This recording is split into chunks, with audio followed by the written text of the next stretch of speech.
Bonjour tout le monde! Aujourd'hui, nouvelle vidéo sur les droits de passage et la servitude, un vaste sujet.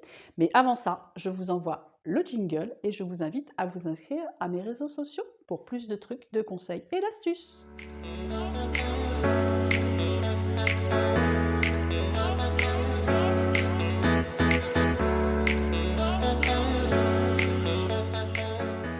Donc, le droit de passage, la servitude, un sujet primordial dans les ventes immobilières parce qu'ils peuvent être à l'origine de problèmes de voisinage et on n'aime pas ça. Et appeler Julien Courbet tous les 4 matins, c'est pas fun.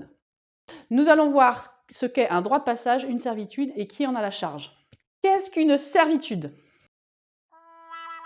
La servitude d'accès à la voie publique est une charge ou une contrainte qui est liée au propriétaire d'un bien immobilier. Et l'accès au passage est lié à un bien plutôt qu'à la personne.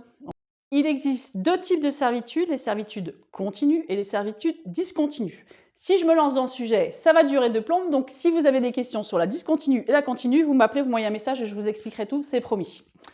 Après la servitude, qu'est-ce qu'un droit de passage? Le droit de passage donne à l'occupant d'un terrain l'accès à la voie publique. Et cette réglementation diffère selon si votre terrain est enclavé ou difficile d'accès. Je m'explique. Si le terrain est enclavé, et le terrain est dit enclavé quand il ne dispose pas d'accès à la voie publique. Dans ce cas, un droit de passage est affilié à l'habitant du terrain enclavé. Deuxième cas, si le terrain est difficile d'accès. Dans ce cas, le droit d'accès est donné au titulaire du terrain avec l'accord du voisin. Si toutefois c'était encore un petit peu nébuleux entre le terrain enclavé et le terrain difficile d'accès, comme d'habitude, vous m'appelez, vous m'envoyez un petit message et je répondrai à vos questions.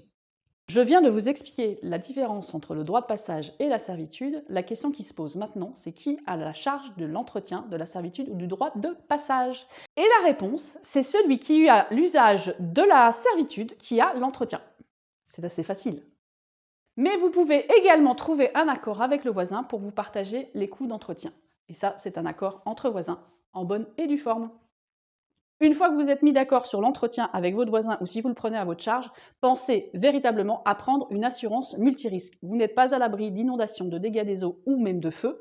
Et dans ce cas-là, il faut que vous soyez couvert par cette assurance qui prendra en considération tous ces petits phénomènes imprévus de la vie. Voilà, je vous ai tout dit sur la servitude et le droit de passage. Si vous avez encore des questions sur le sujet, vous m'envoyez un message ou vous m'appelez et je me ferai un plaisir de répondre à toutes vos questions. Voilà, je vous souhaite une très bonne journée. Je vous dis à bientôt ici ou là et pensez à vous inscrire au réseau pour avoir plus de conseils et d'astuces. Bonne journée!